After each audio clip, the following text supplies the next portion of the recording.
Boa tarde, irmãos. Que bom estar aqui de volta, né? Na casa de Deus. É um prazer estar com vocês.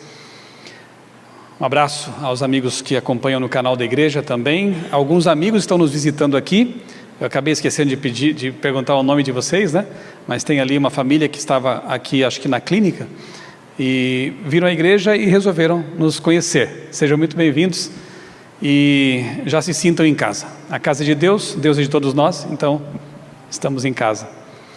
Muito bem, de manhã contei um pouco da minha história e eu mencionei um detalhe na minha história que tem também que ver com o da minha esposa. Está ali a Débora, né? Para quem não a viu de manhã, minha esposa. Ela também foi convertida estudando o Apocalipse. Então, de certa forma, o Apocalipse nos uniu, né? Porque foi o estudo que eu fiz inicialmente. Minha porta de entrada para a Bíblia e o Adventismo foi o livro do Apocalipse. Foi maravilhoso, porque o Apocalipse nos obriga, entre aspas, a estudar toda a Bíblia. Quanto mais você conhece a Bíblia, mais fácil fica entender o Apocalipse. Então, nesses 30 anos de Adventismo, eu sempre fui um apaixonado pelo Apocalipse. Não sei quantas séries eu já fiz na igreja, evangelismos, usando Daniel e Apocalipse, que são livros quase gêmeos, né? Então realmente é algo apaixonante, e o DNA da nossa igreja está intimamente vinculado com esse livro, né, do Apocalipse.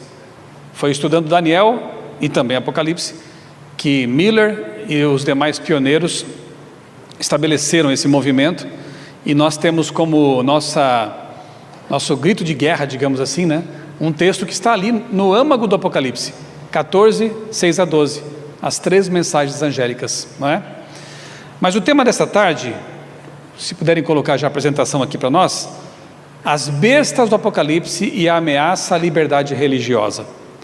É claro que eu não vou ter tempo aqui de entrar em detalhes sobre o que é marca da besta, enfim, várias questões que são como pré-requisitos para você entender melhor aquilo que eu vou falar. Talvez alguns que estejam aqui pela primeira, segunda ou terceira vez, eu vá falar aqui muitas novidades.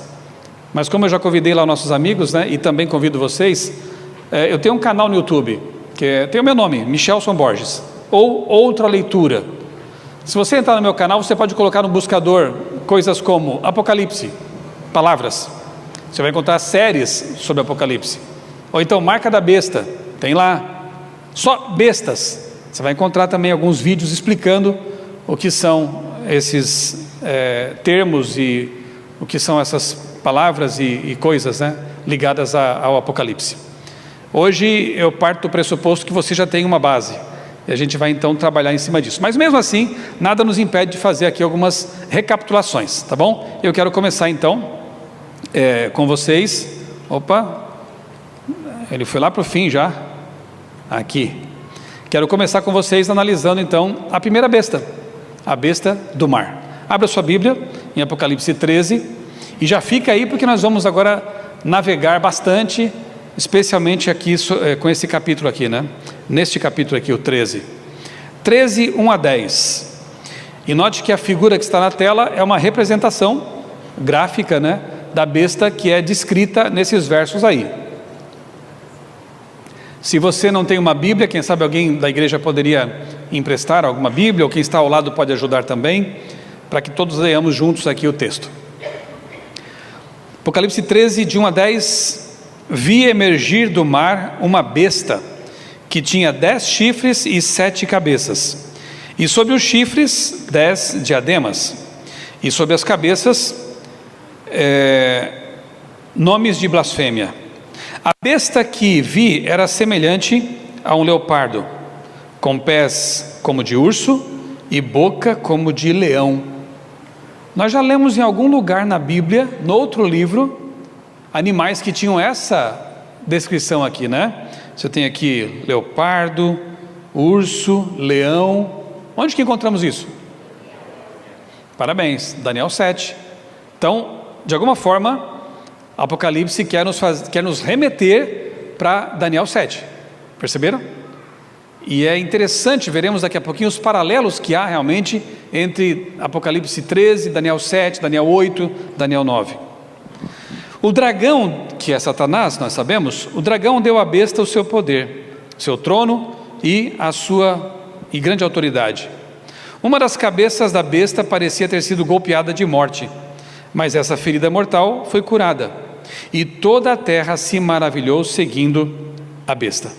E adoraram o dragão, porque deu a sua autoridade à besta. Também adoraram a besta, dizendo: quem é semelhante à besta? Quem pode lutar contra ela? Foi-lhe dada uma boca que proferia arrogâncias e blasfêmias, e foi-lhe dada autoridade para agir durante 42 meses, que dá, transformando em dias, 1260 dias. Guarde essa informação. A besta abriu a boca em blasfêmias. Guarde também essa informação. Essa besta tinha besta é animal, né? Animal. Em profecia, animais representam reinos, poderes. Isso Daniel nos ensina claramente. Daniel 7 e 8. Então nós temos aqui um símbolo de um poder que tinha uma boca proferindo blasfêmias. Blasfêmias são... uma blasfêmia é quando um ser criado se vê no direito de se colocar no ser criador. É quando alguém, por exemplo, se atreve, um ser humano, a perdoar pecados de outros. Só Deus perdoa pecados. Quando alguém se coloca no lugar de Deus, isso é uma blasfêmia. Quando alguém fala algo contra Deus, isso é uma blasfêmia. E esse poder aqui tem uma boca que profere arrogâncias e blasfêmias. Ok? Sofreu uma ferida mortal, foi curada, a terra ficou maravilhada com a cura desse poder, dessa besta. E aqui diz mais, no verso 6, que além das blasfêmias contra Deus, essa boca também difamou o tabernáculo, o santuário. Então esse poder se atreveu a atacar o santuário de Deus, o templo, que a gente sabe que é o celestial. Ou seja, o ministério de Cristo. Tenta usurpar o ministério de Cristo no santuário celestial. Verso 7. Foi-lhe permitido também que lutasse contra os santos, povo de Deus, e os vencesse. Foi-lhe dada ainda autoridade sobre cada tribo, povo, língua e nação. E ela será adorada por todos os que habitam sobre a terra, aqueles que, desde a fundação do mundo, não tiveram seus nomes escritos no livro da vida do Cordeiro que foi morto. Se alguém tem ouvidos, ouça. Se alguém tiver que ir para o cativeiro irá. Se alguém tiver que ser morto pela espada será morto. Aqui está a perseverança e a fidelidade dos santos. Vejam aqui na tela uma ilustração que vai ser útil para a gente, ao relembrarmos que Daniel 7, porque acabamos de ver que Apocalipse 13 puxa elementos de Daniel 7. O leopardo, pode deixar para mim lá, por favor. O leão, o urso, o leopardo ali com 4 cabeças e um animal que aparece em Daniel 7, terrível, espantoso, com dentes de ferro, enfim.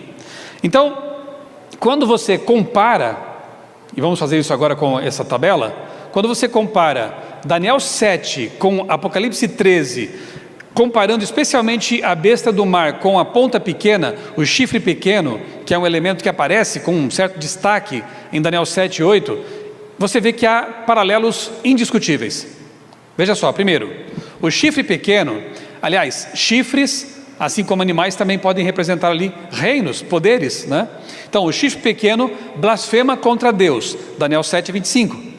A besta do mar blasfema contra Deus, Apocalipse 13, 6. O chifre pequeno, pequeno de início, depois se torna poderoso, né? Esse poder lá de Daniel 7, ele persegue o povo de Deus. A besta do mar persegue o povo de Deus. O chifre pequeno vence o povo de Deus por um tempo. A besta do mar vence o povo de Deus. O chifre pequeno tem um período de tempo, 1260 anos. A besta do mar, idem. Ela tem a supremacia por 1260 anos. O chifre pequeno mudou os tempos e a lei. Daniel 7, 25. A besta do mar tem uma marca da besta. Olha o paralelo. E essa marca da besta nós sabemos muito bem o que é. É uma mudança na lei também. Então, quando a gente faz esses paralelos aqui, não tem como a gente errar. Tanto a ponta pequena, ou o chifre pequeno, quanto a besta do mar, representam o mesmo poder. Um poder político-religioso, que se atreveu se intrometeu em assuntos como o santuário, a intercessão de Cristo, mudou a lei de Deus, e você sabe que poder é esse, o único na história, que teve a ousadia de trocar o santo sábado por outro dia que não é um dia de Deus, né? Não tem a bênção, não tem a santidade que Deus colocou sobre ele, e é um poder que perseguiu o povo de Deus. Já ouvi falar de Inquisição, né? Durante mais de 1000 anos, esse poder teve supremacia, inclusive apoio estatal, podia prender, perseguir, matar, torturar até. Quem já visitou museus de Inquisição por aí, sabe do que eu estou falando. Os instrumentos diabólicos, e muito criativos, infelizmente, que foram criados para torturar pessoas, fazer com que elas sofressem muito antes de morrer, para que elas negassem a fé, para que elas confessassem que não eram culpadas, muitas delas, porque estavam seguindo a palavra de Deus. Enfim, você sabe de tudo isso, né? Então, apenas recordando.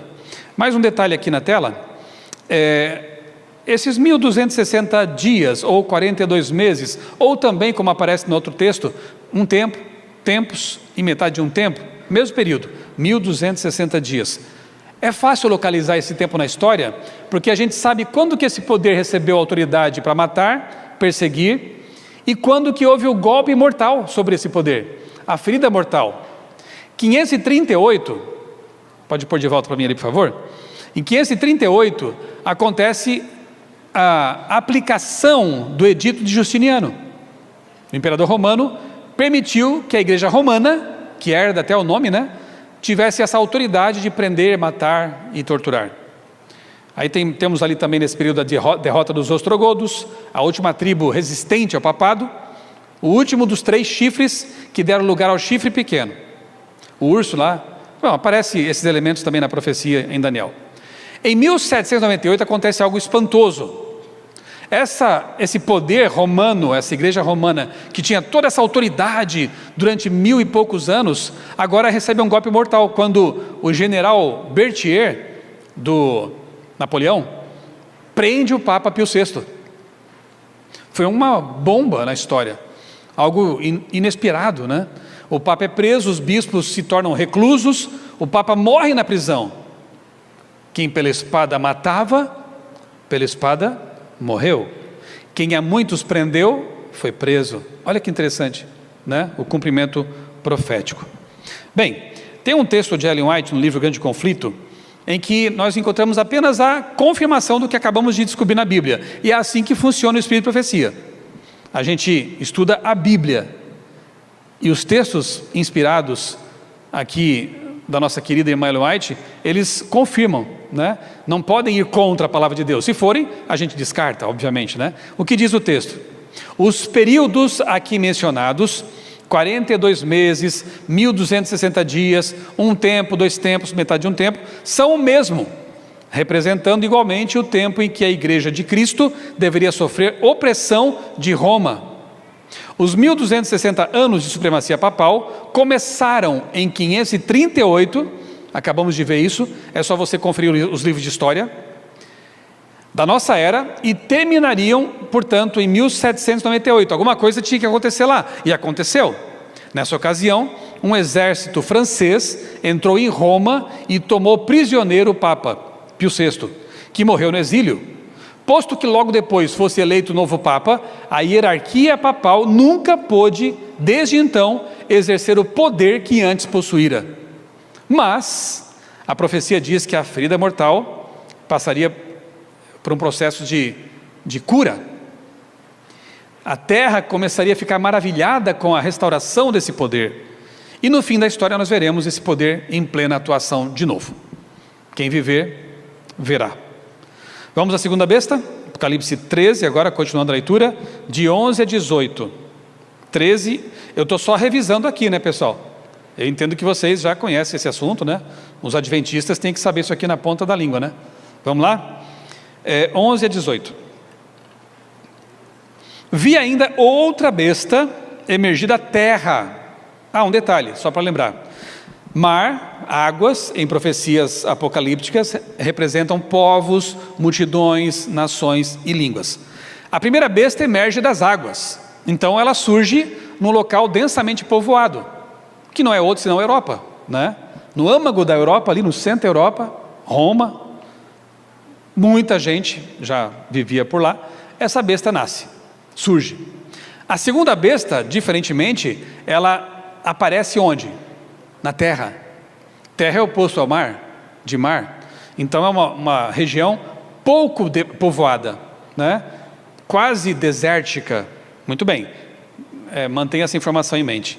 Então a outra besta emerge da terra. Tinha 2 chifres, parecendo um cordeiro. Parecia um cordeirinho. Parecia Jesus, que é o cordeiro, mas falava como dragão. No fim das contas, mais parece com o diabo. Olha que interessante. Ela exerce toda a autoridade da primeira besta do mar na sua presença, e faz com que a terra e seus habitantes adorem a primeira besta, cuja ferida mortal tinha sido curada. A primeira besta não tem poder para fazer com que ela seja adorada, mas a segunda besta, de alguma forma, tem poder para isso, para levar as pessoas a adorarem a primeira besta. Também opera grandes sinais, de maneira que até faz descer fogo do céu sobre a terra, diante de todas as pessoas. Seduz aqueles que habitam sobre a terra, por causa dos sinais que lhe foi permitido realizar diante da besta, dizendo aos que habitam sobre a terra que façam uma imagem à besta. Aqui a gente até lembra, né? Daniel 3, quando um poder estatal, o rei, erigiu uma imagem e fez com que todos se prostrassem, quebrando o segundo mandamento. Mas 3 jovens fiéis não aceitaram isso. Foram fiéis à lei de Deus. E aqui nós vemos que haverá de novo uma imagem à besta. Aqui teve a ferida mortal curada. E lhe foi concedido poder para dar vida à imagem da besta, para que também a imagem da besta pudesse falar e fizesse morrer, decreto de morte, morrer todos os que não adorassem a imagem da besta. Quem não adorar a imagem, lá na planície de Dura, na Babilônia, vai ser jogado na fornalha, vai morrer. Aqueles 3 foram poupados por Deus, a gente sabe da história. Aqui, quem não se prostrar e adorar essa imagem da besta, vai morrer. Quantos morrerão? Não sabemos, isso não nos pertence. Sejamos fiéis, isso sim. A todos, pequenos, grandes, ricos e pobres, livres e escravos, faça com que lhes seja dada uma certa marca na mão direita ou na testa, para que ninguém possa comprar ou vender, senão aquele que tem a marca, o nome da besta, o número do seu nome. E aí, termina assim: aqui está a sabedoria. Aquele que tem entendimento, calcule o número da besta, pois é número de homem, de ser humano. E esse número é 666. É um poder humano, não vem de Deus. É uma contrafação. Parece o cordeiro, mas não é. Então, vejamos aqui algumas coisas interessantes na tela. Primeiro, a besta da terra é um poder político importante. Perceberam isso no texto? Obriga, força, decreta. Segundo, a besta da terra tem autoridade global.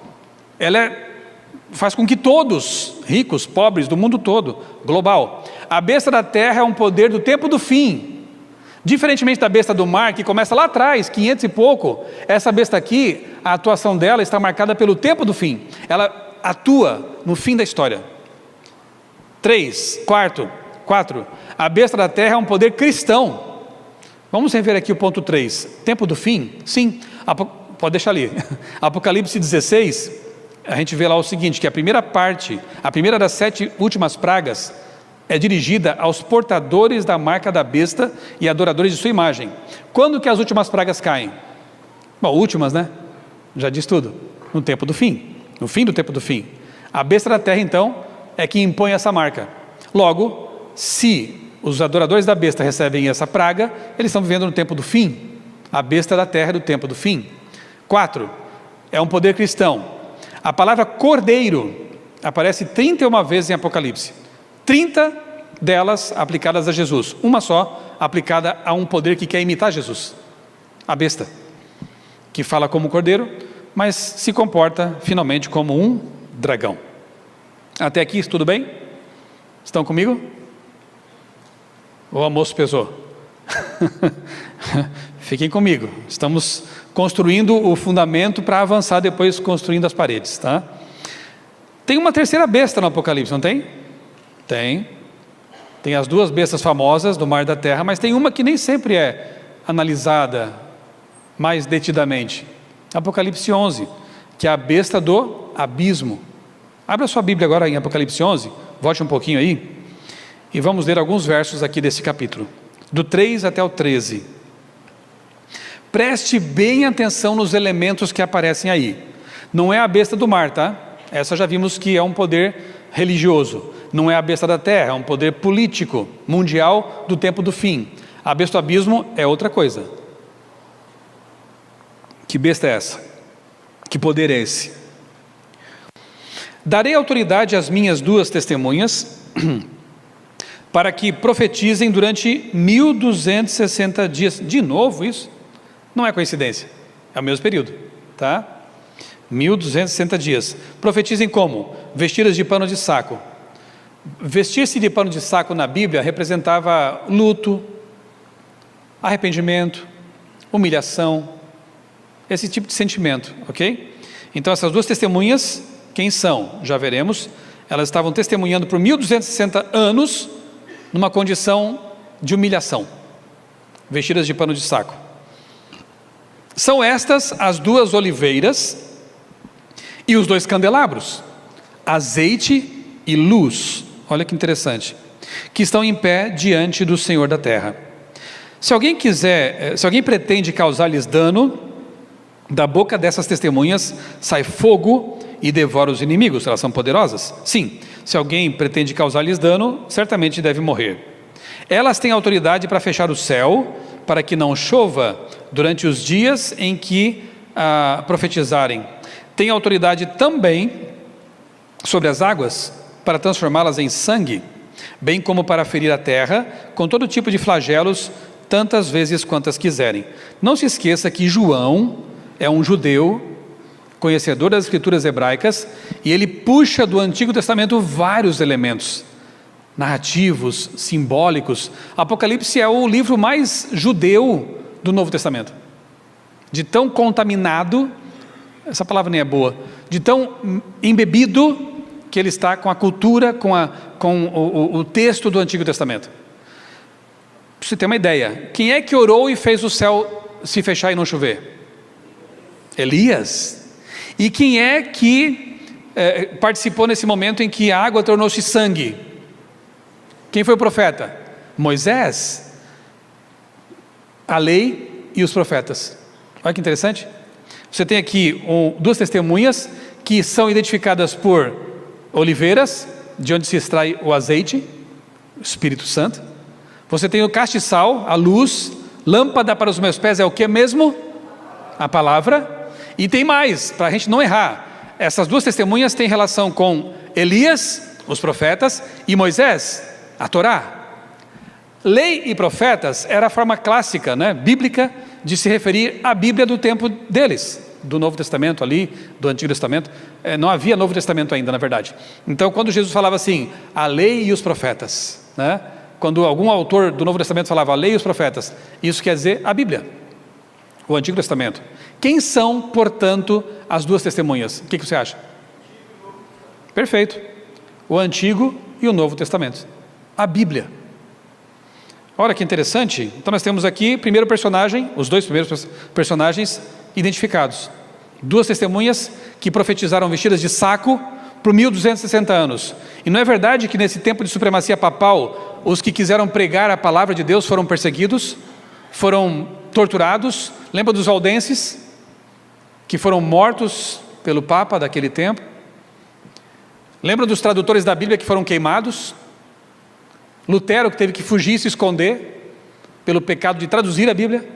É isso, vestidas de pano de saco. Aqueles que queriam pregar a palavra passaram por situações como essas. Mas tem mais, alguns elementos aqui que precisamos ainda identificar. Verso 7. Quando tiverem então concluído o testemunho que devem dar, a besta que surge do abismo fará guerra contra as testemunhas, contra elas. A besta vencerá e matará as testemunhas, a Bíblia. E os seus cadáveres, os cadáveres do Novo e do Antigo Testamento, simbolicamente falando, ficarão estirados na praça da grande cidade que espiritualmente ou simbolicamente se chama Sodoma e Egito. Sodoma não existia mais, fazia tempo, é um símbolo aqui. E Egito também não era mais aquele império, igualmente é um símbolo aqui. Verso 9: então muitos dentre os povos, tribos, línguas e nações contemplarão os cadáveres das duas testemunhas por 3 dias e meio, 3 anos e meio, portanto, e não permitirão que eles sejam sepultados. Os que habitam sobre a terra se alegrarão por causa da morte dessas duas testemunhas, realizarão festas e enviarão presentes uns aos outros. Beleza, a Bíblia foi morta, que alegria, né? Vamos fazer festa agora, estamos livres, porque esses 2 profetas atormentaram os que moram sobre a terra. A Bíblia condena os pecadores e os pecados, mas oferece a salvação também, né? Para quem quer. Mas, verso 11, depois de 3 dias e meio, entrou neles, nos cadáveres das testemunhas, um espírito de vida vindo da parte de Deus. Eles se ergueram sobre os pés, e aqueles que os viram ficaram com muito medo. E as duas testemunhas ouviram uma voz forte vinda do céu, dizendo-lhes: subam para cá. E subiram ao céu numa nuvem, e seus inimigos as contemplaram. Fiquemos por aqui. O que temos aqui então, essa leitura? 2 testemunhas, Antigo e Novo Testamentos, e uma besta que por algum tempo matou as testemunhas, eliminou a palavra e a religião dali, e é identificada com Sodoma e Egito. Sodoma, você sabe, é símbolo de perversão, pecado, licenciosidade, e Egito é símbolo de quê? Ateísmo. É a primeira vez que alguém, uma autoridade, diz abertamente: quem é esse Deus? Eu não conheço esse Deus, eu não quero saber desse Deus. Quando Moisés pede para o faraó libertar o povo para adorar a Deus, o faraó diz: eu não sei, não quero saber desse Deus. Quem é esse Deus? Olha que interessante. Então nós temos um poder, vamos para a tela, nós temos um poder que é identificado com Sodoma e Egito. Os 1260 anos são mencionados aqui também, não é coincidência, porque a palavra de Deus foi pregada com muita dificuldade, com muita perseguição, né? Daniel 7:25, relembrando, é o poder que muda os tempos e a lei, né? A lei, a palavra de Deus os mandamentos foram alterados. E aí o que nós temos? Grande conflito, página 267, diz assim: relativamente às duas testemunhas, declara mais o profeta: estas são as duas oliveiras e os 2 castiçais ou candelabros que estão diante do Deus de toda a terra. Tua palavra, diz o salmista, é lâmpada para os meus pés e luz para o meu caminho. As duas testemunhas representam as escrituras do Antigo e do Novo Testamento, só para confirmar aquilo que nós já conseguimos identificar na Bíblia. Perfeito? O que mais?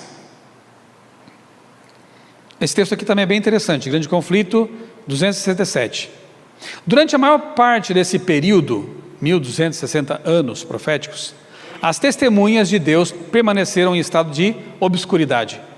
O poder papal procurava ocultar do povo a palavra da verdade e colocar diante dele testemunhas falsas para contradizerem o testemunho daquela. Quando a Bíblia foi proscrita pela autoridade religiosa e secular, quando o seu testemunho foi pervertido, fazendo homens e demônios todos os esforços para descobrir como desviar dela o espírito do povo, quando os que ousavam proclamar suas sagradas verdades eram perseguidos, traídos, torturados, sepultados nas celas das masmorras, martirizados por sua fé ou obrigados a fugir para fortalezas das montanhas e para as covas e cavernas da terra, então profetizavam as fiéis testemunhas vestidas de saco, confirmando também o que a gente já descobriu aqui. Então vejam, obviamente que Satanás sempre teve as 2 bestas preferidas, queridinhas dele, a do mar e a da terra. Só que a do mar, nesse momento, estava indisponível. Por quê? Ferida mortal. 1798, a besta do mar recebe uma ferida mortal, o Papa é preso. E agora? Quem ele vai usar? A besta da terra estava só ensaiando ainda seus primeiros passos. Ele tinha que contar com outro poder. Satanás sempre usa marionetes. Ele manipula. Na aparência são esses poderes, mas quem está manipulando é Satanás. Quem foi que ele usou? Está aí na tela. Com a primeira besta de Apocalipse 13 indisponível, ferida mortal, 1798, que outro poder Satanás passou a utilizar? Um poder identificado com Sodoma e Egito, um poder que negou a Deus, Deus não existe, e que promoveu a perversão, inclusive sexual, Sodoma. Então nós temos aí ateísmo de Faraó misturado com a licenciosidade de Sodoma e Gomorra. Quando foi na história que uma assembleia legislativa declarou Deus não existe, e que tentou banir a religião, e que mudou a semana de 7 dias para 10 dias, para tentar se afastar totalmente da palavra, e que transformou o casamento num contrato temporário? Não deu certo, parte para outra. Quando foi? Revolução Francesa, exatamente. O período bate perfeitamente com a profecia. Olha só, Ellen White também fala sobre isso. O mesmo espírito mestre que incitou o massacre de São Bartolomeu, quando milhares de protestantes foram mortos de forma sanguinária, também dirigiu as cenas da Revolução Francesa, 1789 a 1799, bem nesse período em que a besta do mar se torna indisponível. Satanás parecia triunfar. Não obstante o trabalho dos reformadores, ele tinha conseguido manter vastas multidões na ignorância a respeito de Deus e de sua palavra. Agora ele apareceu com uma nova roupagem. É o mesmo poder, você percebeu? Mas numa nova cara. Na França, surgiu um poder ateu que declarou abertamente guerra contra a autoridade do céu. A fornicação foi sancionada por lei. Profanação e corrupção pareciam inundar a terra. O trabalho que o papado havia começado, o ateísmo concluiu. O papado retinha do povo as verdades da Bíblia, porque ninguém podia ler a Bíblia, somente os prelados, as autoridades romanas é que podiam interpretar. Não que tenha mudado muito essa coisa, porque eu já li a respeito disso, e segundo os romanistas, só a igreja, o magistério é que pode interpretar a Bíblia. Você, eu, réis mortais, não temos essa autoridade. Graças a Deus pela Reforma Protestante, porque a Reforma colocou no povo de volta, digamos assim, o poder. A Bíblia é tua, estude, chegue às suas conclusões, liberdade. E para isso ela foi trazida para o alemão, para o inglês, para o espanhol, para o português. Ela foi espalhada, graças a Deus pela Reforma Protestante. Bem, aí o texto continua assim. Na França surgiu um poder ateu que declarou abertamente guerra contra a autoridade do céu, a fornicação foi sancionada por lei, profanação e corrupção pareciam inundar a terra. O trabalho que o papado começou, o ateísmo concluiu. Um retinha do povo as verdades da Bíblia, o outro ensinou o povo a rejeitar tanto a Bíblia quanto o seu autor. Vai dizer que não é o diabo de novo por trás de tudo. Tanto faz para o diabo se em lugar da Bíblia você aceita dogmas, aceita paganismo, ou se você não crê mais na Bíblia e acabou. Tanto faz. O importante para o diabo é afastar você de Deus e da palavra de Deus. E o diabo conseguiu fazer isso por um tempo na Revolução Francesa. Veja só que coisa. Para provar, né, que a profecia é perfeita. Eu tenho inclusive em casa a fonte ali, né, o original, uma cópia do original. Blackwood Magazine, uma revista lá de 1870, em novembro publicou uma matéria sobre a Revolução Francesa e diz exatamente isso que está na tela. A França é o único estado que por decreto da Assembleia Legislativa declarou não haver Deus, e em cuja capital, Paris, a população inteira dançou e cantou com alegria ao ouvir essa declaração. O que a gente leu no texto aqui? Que quando as testemunhas foram mortas, o povo fez festa, trocaram presentes, a profecia se cumpriu, fizeram exatamente isso. Veja só que interessante, o casamento, como eu disse, foi transformado em um contrato transitório, e a semana por um tempo foi de 10 dias, tiveram que voltar atrás humilhados porque o povo ficou doente. O ser humano funciona em ciclos de 7 dias, isso é provado cientificamente hoje. Pesquise depois sobre o ciclo circasseptano. Nós somos criados para funcionar em ciclos de 7 dias, a vida. Na França tentaram mudar isso porque não queriam saber nada de Bíblia mais, tiveram que voltar atrás. Então nós temos aqui 2 instituições edênicas sendo combatidas na Revolução Francesa: o casamento heteromonogâmico e o sábado. Quem é que está por trás disso? Quem continua fazendo isso no mundo hoje? Atacando a família original, bíblica, natural, e atacando o santo sábado. O mesmo poder, o mesmo DNA, né? Esse é um livro bem interessante sobre a Revolução Francesa. Não é um livro cristão, é um livro de história. Eu recomendo para vocês, se quiserem saber um pouco sobre isso. O autor, eu vou ler para vocês agora aqui essa citação. O autor, Dawson, diz assim: o embaixador dos Estados Unidos na França escreveu de Paris em 1792. Ele estava vivendo a história, que tinha vivido para ver uma nova religião surgir. Olha que interessante. O embaixador americano, na época, disse que viveu para ver uma nova religião surgir. Que religião é essa? Ela consiste de uma negação de toda a religião, e seus adeptos têm a superstição de não serem supersticiosos. Eles têm para com isso tanto zelo quanto qualquer outra seita, e estão igualmente prontos para devastar o mundo a fim de angariar prosélitos. Incrível, né? Tem outra citação interessante aqui do Dawson que diz assim: como o cristianismo, o novo culto, é uma ironia, né? É esse culto ateu da Revolução Francesa. Como o cristianismo, o novo culto era uma religião de salvação humana, salvação pelas obras, salvação do mundo pelo poder do homem, tornado livre pela razão, os iluministas, né? A cruz foi substituída pela árvore da liberdade, a graça de Deus pela razão do homem e a redenção pela revolução. Grave essa palavra, revolução. As sementes desse pensamento que dominou o mundo vem da Revolução Francesa. Revolução Francesa. Deixa eu voltar aqui para um detalhe, aqui. Olha o nível de profanação, essa figura. Eles colocaram na Catedral de Notre-Dame. Primeiro expulsaram todos os padres religiosos, prenderam, e aí pegaram a Catedral de Notre-Dame, fizeram uma festa lá dentro, uma orgia, e colocaram uma mulher, uma prostituta, como deusa da razão. O ser humano adora deuses. Se ele abandona Deus, o Criador, ele vai adorar alguma coisa, ou alguém, ou a si mesmo, porque está dentro dele esse negócio de, né, esse ímpeto de adoração. Vamos adiante aqui. Pode pôr isso.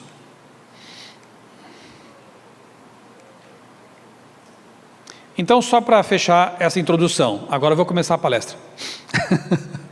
Nós temos a besta do mar, Roma papal. Nós temos a besta da terra, Estados Unidos. Surge numa região pouco povoada, né? Parece um cordeiro de início. Era uma nação de liberdade, de republicanismo, né? Queria uma nação sem papa e um local em que você pudesse adorar a Deus segundo a sua consciência. E temos a besta do abismo, a França revolucionária. Até aqui, tudo ok? Aí para você localizar no tempo, então, as linhas do tempo, né? A besta do mar tem uma atuação muito mais longa na história, 538, atravessa os 1260 anos, tem a ferida mortal em 1798, a ferida mortal começa a ser curada, ali no Tratado de Latrão especialmente, né? Esse processo ele é bem acelerado. Aí nós temos os Estados Unidos começando em 1776, ainda engatinhando até se tornar a nação mais poderosa do mundo, especialmente após as 2 guerras mundiais. E temos, a partir de 1789, a Revolução Francesa. Mas ela não acabou. Ideias não se matam. Uma revolução pode ser terminada, mas as ideias permanecem. E você vai entender aonde eu quero chegar com essa afirmação. Tá? Vamos lá. Se tiver um tempinho, tarefa de casa, assista lá no meu canal a esse vídeo aqui, tá? As 3 bestas do Apocalipse no tempo do fim. Fica aqui meu convite para que você veja esse vídeo. No livro Uma Nova Era Segundo as Profecias do Apocalipse, Dr. Mervyn Maxwell, um teólogo adventista, historiador, ele diz o seguinte: outro importante legado da Revolução Francesa foi o comunismo. Lembra que eu falei? A ideia de revolução? Karl Marx, ao sistematizar o comunismo, e Lenin e Trotsky, ao prepararem a violenta Revolução Bolchevique, em 1917, analisaram cuidadosamente o curso da Revolução Francesa. Olha a inspiração. Durante o processo, eles assimilaram extremamente bem uma lição correlata ensinada pelo filósofo francês Jean-Jacques Rousseau. Tratava-se da doutrina de que uma minoria que sabe o que é melhor para o povo deve impor sua vontade à maioria, para o próprio bem do povo. Diz o professor Palmer: o movimento comunista jamais haveria tomado a forma que tomou, não fosse a ocorrência prévia da Revolução Francesa. Perceberam? Historiador, né? Não estou dizendo que a Revolução Francesa não trouxe coisas boas, né? Óbvio que trouxe algumas coisas boas no campo da política, acabando com os desmandos da monarquia, enfim.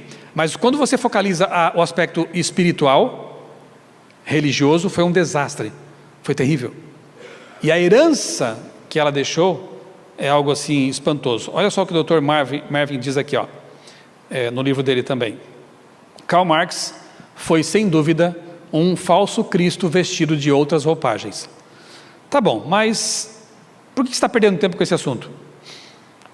O comunismo já não foi superado quando houve a queda do Muro de Berlim, quando a cortina de ferro caiu na ex-União Soviética, já não é o fim de tudo isso? Repito, como política, como sistema, pode até ser, mas como ideia, será que morreu? Aí vem o famoso Antonio Gramsci, um jornalista, filósofo italiano, que propõe uma nova forma de conquistar o mundo, não mais pelas armas, porque não deu certo com armas, vamos pelas ideias. É o gramscismo. Conquistar a imprensa, conquistar as faculdades, as escolas, os meios acadêmicos e intelectuais. Aí você pode promover uma revolução cultural sem pegar em armas. E o marxismo toma um novo rumo. Vamos avançar aqui, vamos construir aqui a nossa base para chegar aonde queremos chegar. Cultura woke. Já ouviu falar disso? Eu disse que a Revolução Francesa ficou no passado, mas os ecos dela se ouvem ainda no mundo. Em uma cultura antibíblica, anti-Deus, anti-casamento, de uma sexualidade fluida, diferente, está tudo aí, tudo aí. Especialmente com esse nome que deram agora, que ajuda a agrupar tudo, que é a cultura woke. Vamos entender um pouquinho o que é essa cultura? Olha só. Acordei. Esse é o significado literal da palavra woke. Acordei. Passado do verbo wake, que significa acordar, despertar. Em 2017, o dicionário inglês Oxford acrescentou esse novo significado de woke, definido como estar consciente sobre temas sociais e políticos, especialmente o racismo. Segundo o dicionário Merriam-Webster, o termo é usado com desaprovação para referir-se a alguém politicamente liberal em temas como justiça social, racial e social, especialmente de forma considerada insensata ou extremista. Um termo que era para ter uma conotação positiva virou piada. Hoje, todo mundo, muita gente, até debocha dos wokes, né? Virou a turminha lá woke. Mas aqui, ó, o termo woke tornou-se sinônimo de políticas liberais ou de esquerda, progressistas, que defendem temas como igualdade racial e social, feminismo, movimento LGBTQIA+, uso de pronomes de gênero neutro, todes, já viu isso aí? Eu lembro de Todd, que quando eu era criança eu gostava de Todd, né? Mas todes é meio estranho. Eu trabalho com a língua portuguesa e isso para mim soa muito estranho. Multiculturalismo e uso de vacinas, o ativismo ecológico, direito ao aborto e por aí vai. Essa aí é uma definição do G1, né? Agora eu quero que vocês assistam, aqui eu fiz um recorte em um pequeno vídeo de uma entrevista que o filósofo Pondé, Luiz Felipe Pondé, concedeu a um programa na TV Cultura. Eu acho que esse recorte ajuda a gente a entender um pouquinho mais o que é essa cultura woke. Aí você clica para mim no meio da tela, ele vai executar o vídeo lá, só liberar o áudio, e a gente ouve aí um pouquinho da definição do Pondé do que seja cultura woke. É isso. E tem muita gente que não aguenta mais esse negócio. Já está chato. Até na indústria cultural hollywoodiana, já estão aparecendo filmes, quem diria, né? Há 5 anos, há 3 anos atrás, filmes criticando a cultura woke que dominou o cinema.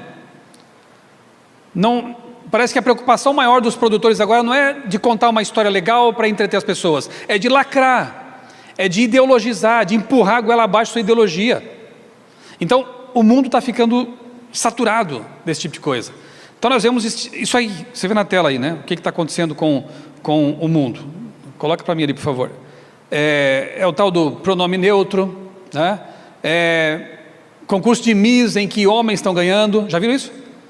A Miss, eu não lembro se era Netherlands, não. Né? Uma Miss lá da Europa, Holanda. Para mim não é nem bonita, mas cada um tem o seu gosto.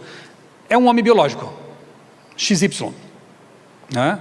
Então os homens estão conquistando, já estão vencendo, homem biológico, né? Que eles chamam de mulher trans, já estão vencendo no ciclismo, estão vencendo na corrida, estão vencendo, lógico, no UFC, luta, estão derrotando as mulheres, lá no esporte feminino.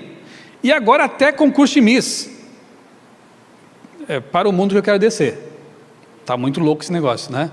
Gente, aí, não, mas eles fazem como é que fala?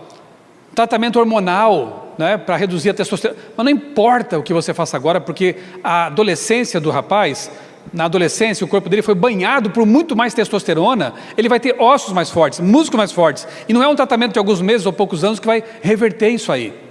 Aí é óbvio que os caras que estavam perdendo nas competições masculinas estão ganhando todas nas femininas. Cadê as feministas nessa hora para defender as mulheres?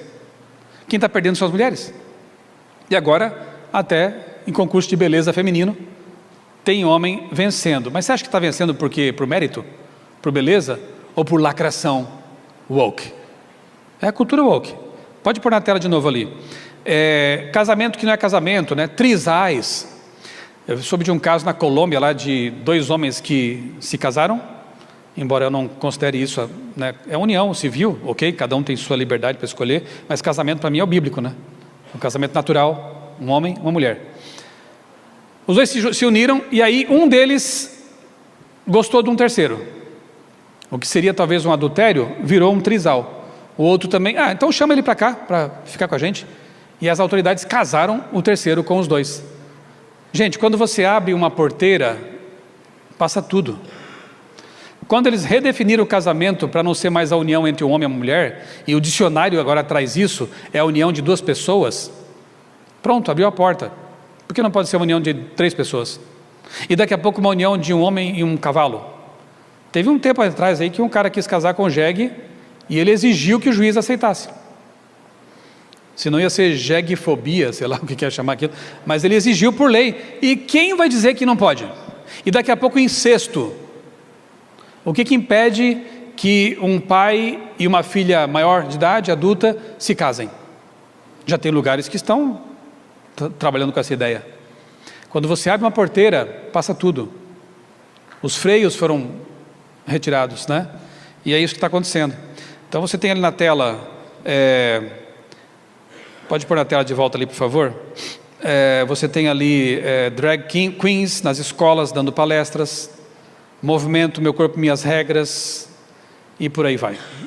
E tem muita gente já ficando saturada com esse tipo de cultura, que também entrou nas igrejas. E eu quero recomendar a vocês esse livro, muito bom, é um testemunho de Alisa Childers. Ela é uma evangélica norte-americana, cresceu numa igreja evangélica tradicional. E um dia chegou um pastor, sabe esses pastores calça colada e descolado, né? Chegou lá na igreja e começou com uma pregação estranha ali, meio liberal. Ela começou a gostar daquilo. Para resumir a história, você deve ler o livro depois. Ela abandona a igreja. Ela abandona Deus. Passa a considerar esse livro aqui como qualquer um livro de história, uma construção humana. E ela conta como foi esse processo do progressismo cristão para a perda da fé.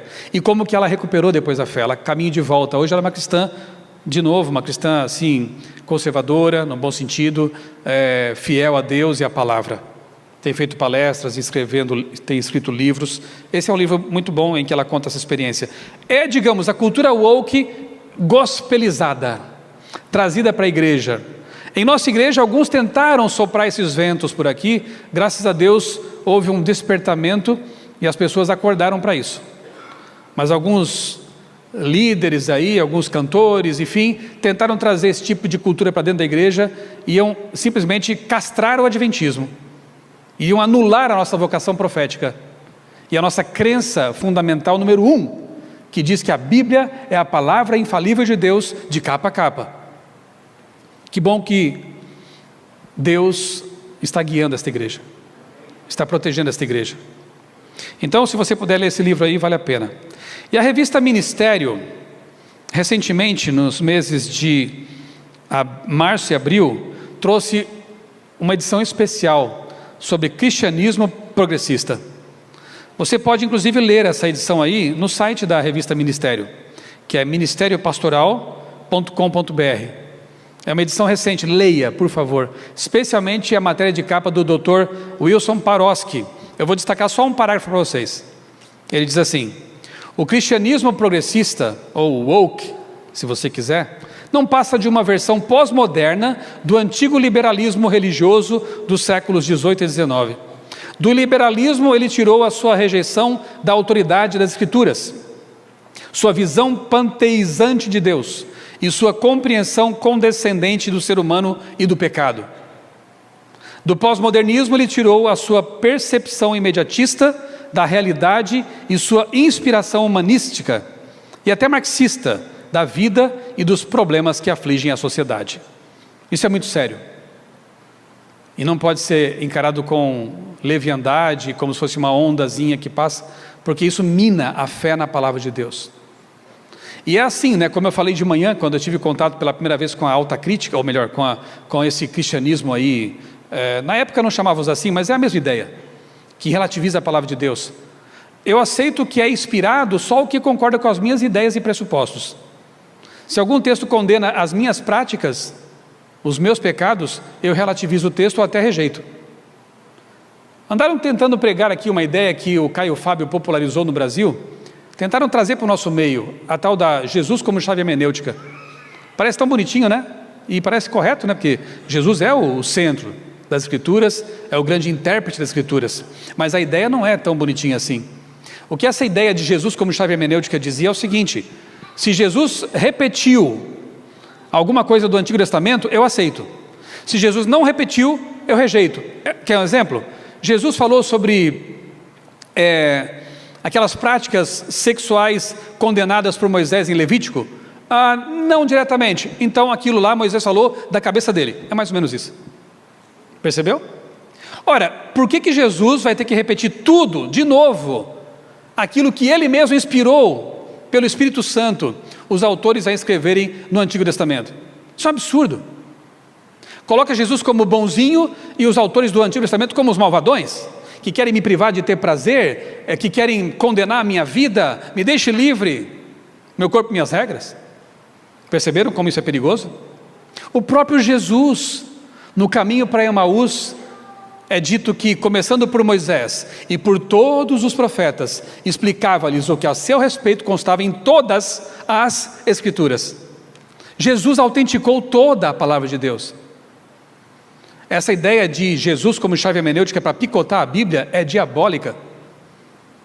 É você se valer da figura de Cristo para negar ou para se colocar longe da condenação da palavra. A Bíblia para nós é normativa. Se você não concorda com isso, o que eu posso fazer? Eu só posso orar por você e clamar em nome de Jesus que você se arrependa, porque para nós a palavra de Deus é normativa. Se a Bíblia diz que casamento é isso, nós cremos assim. Se a Bíblia diz que o dia de guarda é esse, nós cremos assim. Se a Bíblia diz que Jesus vai voltar em glória e majestade, nós cremos assim. Não importa o que os relativistas de nosso tempo digam. Vamos avante aqui. E nós temos então um fenômeno que é chamado de movimento pendular. Pode pôr para mim na tela lá, por favor? Aqui. Movimento pendular da história. Imagina Satanás segurando o pêndulo. Ele joga a história para um lado e depois promove a reação a esse movimento. E aí o movimento vem para o lado oposto com uma força proporcional. Esse é o movimento pendular. Qual é a reação a tudo isso que eu acabei de descrever? O que está acontecendo? O que está acontecendo no mundo como reação pendular à cultura woke? a esses movimentos todos. Aí está. Essa é a reação. Essa é a reação. Aqui. Uma onda direitista varrendo o mundo. Vocês estão percebendo isso? Itália, Giorgia Meloni, primeira-ministro de direita conservadora. Holanda, país conhecido por sua liberalidade. Drogas livres. Aliás, vocês estão voltar atrás, né? O Brasil é que é atrasado. Tem países que liberaram a maconha, drogas e recuaram, porque viram que foi péssimo. Mas a gente só aprende apanhando, né? Em vez de aprender com os que já erraram, a gente vai no mesmo caminho. Lamentavelmente. Aborto e por aí vai. Holanda elege Geert Wilders, um conservador de direita. Argentina, Javier Milei. A linha dele é um pouco diferenciada assim na questão da política, mas é um conservador também, né? Alinhado à direita. E muito provavelmente teremos ano que vem de volta nos Estados Unidos quem? Donald Trump. A vida dele não é lá essas coisas assim recomendáveis, mas no discurso ele defende o conservadorismo de direita. Inclusive a base de apoio político dele é a direita cristã conservadora norte-americana. Então ele tem que responder a essa base, né? Olha só que interessante, alguns dados aqui na tela para vocês. Conservadores atingem maior número entre os americanos em uma década. A reação está acontecendo. Aqui nesse gráfico, a gente vê o posicionamento, ou melhor, o percentual de conservadores ou muito conservadores e o de progressistas ou muito progressistas. Durante um bom tempo, os conservadores estiveram em declínio e os woke, progressistas, crescendo nos Estados Unidos. A partir de 2022, por ali, há uma inversão no gráfico, você percebe? E os conservadores começam a reagir e há um declínio nos percentuais ali de progressistas ou muito progressistas. É um fenômeno para se acompanhar, gente. O pêndulo está se movendo no sentido oposto. Aqui, esse gráfico se refere aos futuros padres católicos. Fizeram uma pesquisa nos seminários católicos e olha que interessante. Aquela parte vermelha ali no gráfico, ela se refere aos padres, digamos, conservadores. E a parte azul aos progressistas. O que você percebe?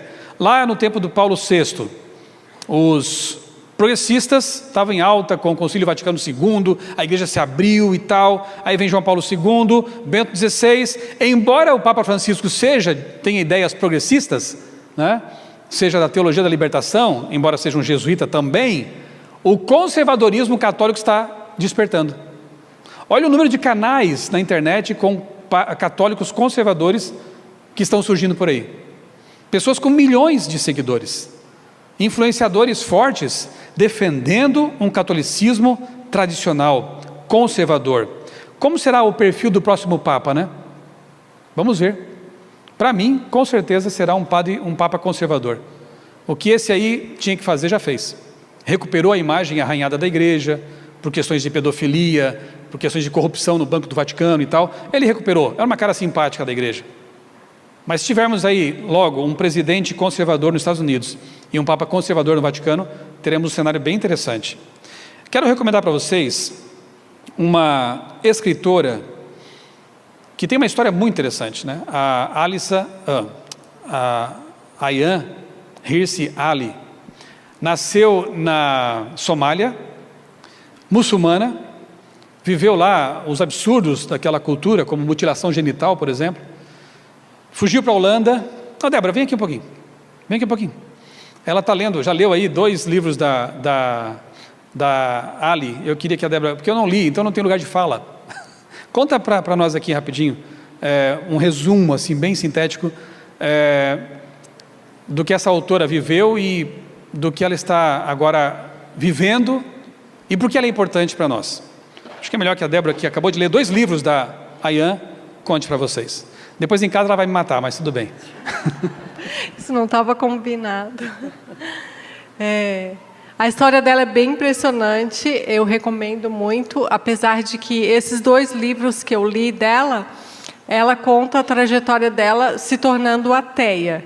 Porque, na verdade, ela rejeita aquele Deus opressor que ela teve contato desde a infância. Então, aos 5 anos de idade, ela sofreu a mutilação genital. Isso é mais comum do que eu imaginava. Eu achava que isso era algo distante de uma tribo africana, lá, primitiva. Mas não, essa prática é comum na Somália, no Egito e outros países, uns 7 países, mais ou menos, que praticam isso. E ela, então, cresceu nessa cultura e foi uma história bem conturbada de vida.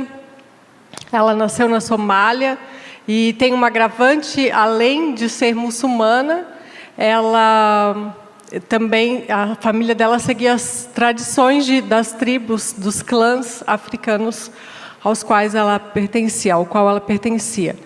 E então, fugindo da Somália, ela morou no Quênia, na Etiópia, na Arábia Saudita, e lá ela conheceu o verdadeiro islamismo. E ela se tornou uma muçulmana praticante na sua adolescência, ela teve uma conversão ao islamismo, mas ao ser obrigada a casar com um parente distante que ela nem conhecia, ela, então, desesperadamente foge para a Holanda e lá ela começa a questionar seus valores, suas crenças, ao entrar em contato com a cultura ocidental. Mas o que foi o gatilho final para que ela conhecesse o Islã a fundo e questionasse se realmente Alá era o Deus verdadeiro foi quando houve o ataque às Torres Gêmeas nos Estados Unidos, né, por Bin Laden. E ela ficou impressionada com aquilo e então ela viu que ele estava defendendo o ataque terrorista, baseando-se no Alcorão. E ela viu que muitos muçulmanos comemoraram aquilo, muitos muçulmanos que moravam lá na Holanda comemoraram os ataques. E ela falou, não, mas eu não creio que Deus seja dessa forma. E ela começou, então, a investigar o Alcorão e percebeu que ela não cria assim. E que o Alcorão realmente, ele apoiava esse tipo de atitude, né? Ele incentiva a jihad, que é uma guerra contra os infiéis, que até estimula a violência. E então, enfim, ela questionou tudo isso e ela negou esse Deus. Ela falou, não, se Deus é assim, se Deus existe e é dessa forma, então eu prefiro não acreditar em Deus. Num Deus que humilha as mulheres, que quer que mate as pessoas que não forem obedientes às suas vontades. Então, ela preferiu renunciar ao islamismo. E nesses livros, ela, então, propaga, na verdade, o ateísmo, porque ela prefere ser ateia, e ela exalta os valores da Revolução Francesa, que o Michelson está falando aqui. Só que, recentemente, nós pesquisando sobre ela, descobrimos que ela se converteu ao cristianismo. Amém. Ela descobriu o Deus verdadeiro, encontrou o Deus verdadeiro, o Deus da Bíblia. Eu ainda não tive acesso a algum livro, não sei se ela escreveu sobre essa conversão ao cristianismo. Ainda acho que não foi traduzido, não sei se ela já escreveu, porque é recente a conversão dela. Mas eu vou querer ler esse livro quando ela escrever. Obrigado. Põe na tela para mim, por favor, a boa notícia. Olha só. Por que eu sou agora uma cristã? Agora, Deus abriu os olhos da Ayan e ela está negando o ateísmo e também esses ideais, essas ideias woke, oriundas da Revolução. Então ela se tornou uma cristã, digamos, conservadora e está se aprofundando no cristianismo, está participando de debates com ex-colegas neo-ateístas como Richard Dawkins. Olha a coragem dela. É uma história muito interessante. Eu quero ler para vocês aqui 2 citações daquela entrevista, porque eu sou cristã agora. E aí na tela estão as capas. Aqui é um livro, né, o Infiel, que a Débora leu, eu quero ler também. Mas ela me contou tudo quase. Muito bom. E ainda mais quando é contado pela esposa, né, traduzido, aí fica melhor ainda a história. E aqui o livro Herege, que ela leu também. É esse não? Nômade, né? E estamos aguardando ansiosamente, com certeza, o próximo livro que deve ser, né, cristã, ou algo assim, deve vir aí. Por que eu estou focalizando essa personagem? Porque ela, eu vou repetir uma expressão woke aqui, né, tem lugar de fala. Ela sabe o que está dizendo. E ela disse o seguinte para nós aqui, ó: parte da resposta é global.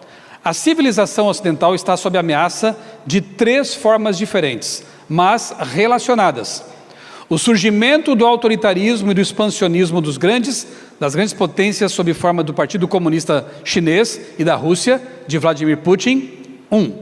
2. A ascensão do islamismo global, que ameaça mobilizar vasta população contra o Ocidente. E 3. A propagação viral da ideologia woke, que está corroendo a fibra moral da próxima geração. E diz mais: não podemos resistir à China, à Rússia e ao Irã se não conseguirmos explicar às nossas populações por que é importante resistir a eles. Não podemos lutar contra a ideologia woke se não pudermos defender a civilização que ela está determinada a destruir. E não podemos combater o islamismo com ferramentas puramente seculares. Para conquistar o coração e a mente dos muçulmanos aqui no Ocidente, temos que lhes oferecer algo mais do que vídeos no TikTok. E a Débora me contou que mesmo ainda sendo ateia, a Ayan já dizia: cristãos, preguem para os muçulmanos. Convertam os woke. É a única solução para o Ocidente. Que bom que ela se converteu. Então, se você acha que é brincadeira, é melhor você ouvir pessoas que estiveram lá, experimentaram as agruras e mazelas e o poder destrutivo desse tipo de cultura, antes que seja tarde demais. Não vai ser, porque eu creio num Deus todo-poderoso.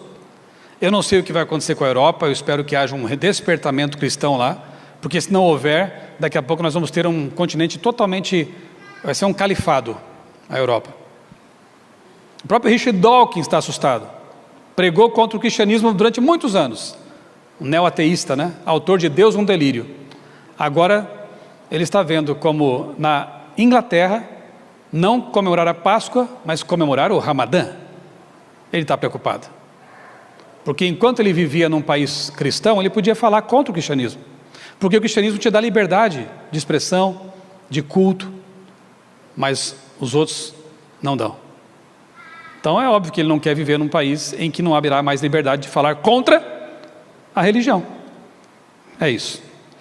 Leiam depois esses livros, vale a pena. Igrejas que estão experimentando essa cultura progressista estão se dando muito mal. No caso da Igreja Episcopal Americana, que abraçou a agenda progressista, os fiéis sumiram. Eles acham que vão conquistar o mundo com essa pauta de relativizar a palavra de Deus, de adotar essa cultura woke. As pessoas não querem. Se é para encontrar na igreja a mesma coisa que eu encontro no mundo, eu fico no mundo. As pessoas querem transformação, querem um Jesus de verdade, querem algo diferente do que já tem no mundo. Então não vamos nesse caminho, porque esse caminho é o caminho da derrota. Olha o que está acontecendo nessas igrejas progressistas pelo mundo. Estão perdendo os fiéis. Igrejas estão sendo transformadas em bares, em boates, na Europa. Oremos pela Europa. Porque era para agora os muçulmanos que vão para lá como refugiados estarem se convertendo, encontrando Jesus. Se no país deles eles não podem ouvir, morando na França, na Inglaterra, na Holanda, em Portugal, eles poderiam estar ouvindo, mas onde é que estão os cristãos? Foram wokizados, né?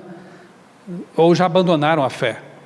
Oremos pela Europa, porque se houver um despertamento espiritual lá, nós poderemos ver muitos irmãos muçulmanos se convertendo a Jesus, conhecendo Jesus num local em que há liberdade para ouvirem falar dele. O que mais? Domingo pertence ao Senhor e não ao mercado. Na verdade, há uma onda assim de apontar um caminho. Bom, já que o cristianismo foi diluído, já que essa cultura woke está atrapalhando tudo, que tal voltarmos a um catolicismo tradicional? Aí você tem Brasil Paralelo, tem coisa boa? Tem, mas tem o enfoque católico forte ali. Aqui está a solução. Olavo de Carvalho, o grande ideólogo, né, das direita conservadora, dizia, pode pôr na tela de novo, ali ó, Olavo de Carvalho, para ele e para seus seguidores, a Igreja Católica é a solução para o mundo. Precisamos de uma base, precisamos de tradição, de solidez, então a Igreja Católica tradicional é a resposta. Olha onde as coisas estão chegando. Gazeta do Povo, um jornal conservador, né, diz que o domingo pertence ao Senhor e não ao mercado. Olha o que essa matéria diz. O que seria de uma família em que o pai e a mãe tivessem sempre dias de folga diferentes, sem poderem aproveitar juntos o descanso semanal? Esta seria a consequência natural da transformação do domingo em um dia de trabalho como qualquer outro. É um jornal secular, gente. Deus ordenou o sábado como dia de descanso. E até muito recentemente, a tradição judaico-cristã procurou honrar esse mandato por meio de medidas morais e legais de regulamentação do trabalho naquele dia. Além disso, um dia de folga partilhado permite a famílias e comunidades aproveitarem o tempo livre juntas, em vez de serem atomizadas, e proporciona uma cadência de vida mais saudável para todos. Não faz sentido para você isso aqui? E é por isso que a ideia pega, porque faz sentido. Infelizmente, o dia de descanso comunitário foi corroído sob as pressões do consumismo e secularismo, especialmente para trabalhadores de baixa renda. Então, a direita conservadora defende o domingo, por causa da família, dos valores. A direita conservadora protestante americana já ofereceu para Donald Trump um projeto de governo, chamado Projeto 2025. Sabe o que ele traz ali? A proposta do descanso dominical. E o Trump já falou na primeira administração dele que ele queria eliminar a emenda Johnson, que é aquela lei que estabelece a separação entre Estado e Igreja. Imagina o Estado e a Igreja de novo juntos. O que vai acontecer? Então a direita defende o descanso dominical por causa dos valores cristãos, da família e essa pauta aí, né? Vimos recentemente, pode pôr de volta aqui na tela, esse fenômeno, ó, católicos, grupos católicos promovendo missas para o projeto do Trump. Católicos e protestantes juntos. Agora, semana passada, Texas, Louisiana e um outro estado, não me recordo qual, estão propondo ali que os mandamentos sejam colocados nas salas de aula de escolas públicas. Eu sei que parece algo bom, e é legal pensar que as crianças estarão lendo a lei de Deus lá, mas o que motiva isso? Olha lá, Estado dos Estados Unidos ordena que escolas ensinem a Bíblia em todas as salas de aula. Ordena. Será que vai ser difícil daqui a pouco ordenar outra coisa? Tipo um decreto? Tipo dominical? Os ensaios já estão sendo feitos, né? Lei que obriga a colocar os mandamentos. E você sabe que os mandamentos, embora estejam lá o sábado, eles releem, né? Como sendo domingo. Lei obriga a ler a Bíblia na sala de aula. Ai, que legal. Calma. Será que é legal mesmo? O Estado obrigar isso? E mais adiante, quando a obrigação for outra, com a qual a gente não possa concordar, como ficaremos, né? Muito bem, aqui também tem uma notícia interessante, só para registrar. Grécia implementa a semana de trabalho de 6 dias, na contramão da tendência de 4 dias. Eu acho que essa tendência vai ganhar, porque o mundo precisa se recuperar de uma crise financeira e tudo mais, então vamos trabalhar 6 dias e folgar um dia. Qual vai ser o dia de folga? E aí o problema não é que você não quer se unir aos que guardam domingo, é você não quer trabalhar no dia que todo mundo tem que trabalhar, percebeu? Então, esse é o cenário, as coisas caminham por aí. E no caso da esquerda, para a gente já caminhar para o final aqui, você tem a proposta de um descanso dominical por um outro motivo: salvar a terra. Eles também concordam com a família e tudo mais, né? Preservar a família, mas no caso aqui da Laudato Si, já existe até uma campanha chamada Domingo Climático. É um lockdown semanal. Vamos parar um dia para que a terra possa descansar. Nessa encíclica do Papa Francisco, ele propõe exatamente isso. Aí chegamos a um ponto em que haverá uma convergência. Você percebeu? Satanás dá a sua interpretação aos eventos, e os homens pensam como ele quer que o façam, que as calamidades que enchem a terra constituem um resultado da transgressão do domingo. Tensionando aplacar a ira de Deus, esses homens influentes fazem leis impondo a observância do domingo. Outro texto. Esta mesma classe apresenta a alegação de que a corrupção, que rapidamente se alastra, é atribuível, em grande parte, à profanação do descanso dominical. E que a imposição da observância do domingo melhoraria grandemente a moral da sociedade. Insiste-se nisto especialmente na América do Norte, onde a doutrina do verdadeiro sábado tem sido mais amplamente pregada. Eu não vou ter tempo aqui para mostrar para vocês, mas esse vídeo aqui é bem interessante. Um reverendo presbiteriano foi a um programa lá da Hit TV, programa Vejam Só, e ele diz exatamente o que eu vou dizer agora. Deus está pesando a mão sobre a humanidade, e ele se referia à pandemia, porque estão transgredindo o domingo. Aquilo que Ellen White escreveu há 100 anos, já está sendo usado como argumento. Deus está castigando, Deus está pesando a sua mão, porque as pessoas estão pisando o domingo, o dia do Senhor. Foi isso que ele falou naquele programa. Fiquei realmente bastante admirado com essa franqueza dele. O último texto para a gente analisar é esse aqui. O chamado mundo cristão será palco de grandes ações decisivas. Homens com autoridade promulgarão leis para controlar a consciência segundo o exemplo do papado. Babilônia fará que todas as nações bebam do vinho da ira da sua prostituição. Toda nação será envolvida. João, o revelador, declara o seguinte sobre esse tempo. Tem estes um só pensamento. Haverá um laço de união universal. Uma grande harmonia. Uma confederação de forças satânicas. E oferecem à besta o poder e a autoridade que possuem. É um texto do Apocalipse. Assim é manifestado o mesmo poder arbitrário opressor contra a liberdade religiosa, contra a liberdade de adorar a Deus de acordo com os ditames da consciência, que foi manifestado pelo papado, 1260 anos, quando no passado ele perseguiu os que ousaram recusar conformar-se aos ritos e cerimônias religiosas dos humanistas. Eu entendo que esse laço de união universal é exatamente o descanso dominical. A direita concorda, a esquerda concorda, ateus concordam, religiosos concordam, porque é bom. Vamos preservar a família, vamos preservar o meio ambiente. Tem tanta tragédia acontecendo. Olha como esse argumento se reforçou com o que aconteceu no Rio Grande do Sul. Mudanças climáticas, nós temos que fazer alguma coisa. E quanto mais assustados e com medo, mais cedemos nossas liberdades.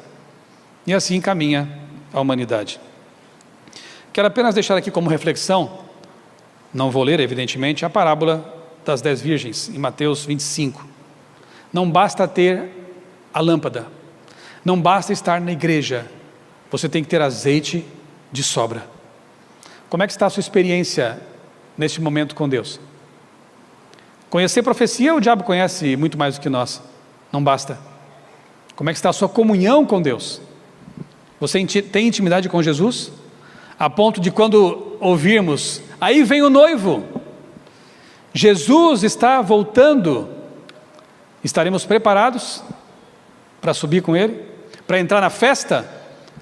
Ou nos faltará a experiência necessária para isso? Faltará a nossa conversão verdadeira, a nossa aceitação dos méritos de Cristo, o óleo sobrando em nossa vida. Pense nisso e entenda mais uma vez que Jesus breve voltará, que o cenário está todo montado, que em pouco tempo as últimas peças desse jogo, desse tabuleiro, serão movidas. E aí nossa grande esperança será realizada. Jesus voltará. Preparemo-nos para isso. Aproveitemos esse tempo de liberdade que temos para pregar o Evangelho, para falar das verdades da Palavra de Deus, para nos levantar contra um mundo que marcha noutra direção e tenta nos subjugar.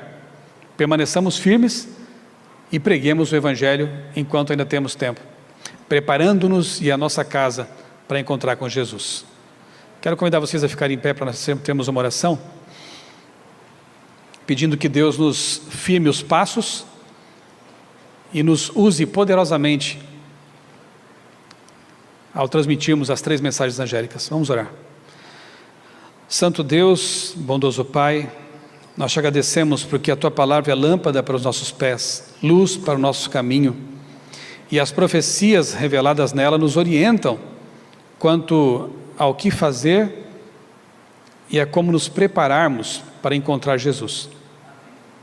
Pai querido, usa a Tua igreja, abençoa ricamente aqui a igreja de Sorocaba, para que ela possa cumprir a missão que Tu confiaste a ela neste local, nessa cidade. Usa-nos poderosamente como Teus instrumentos e ajuda-nos a estar preparados a cada dia para o que vier, e especialmente para a volta de Jesus. É em nome dele que nós te pedimos essas bênçãos e te agradecemos por tudo. Amém. Amém. Irmãos, eu tencionava dedicar, podem sentar, eu tencionava dedicar aí alguns minutinhos, quem sabe, para a gente interagir e tudo mais, mas nós temos um compromisso em Tatuí, na sequência, então vou ficar devendo isso para vocês. Me empolguei, falei demais, deu nisso. Mas foi um dia muito proveitoso, muito obrigado pela acolhida, uma igreja sempre muito simpática, pastor Osmar, a liderança da igreja, o ancianato, muito obrigado, né, pelo convite, e perdoem esse comportamento de cachorro magro que já sai e vai embora, tá bom? Fica para outro dia a nossa conversa aqui. Deus abençoe a todos e uma boa semana para vocês.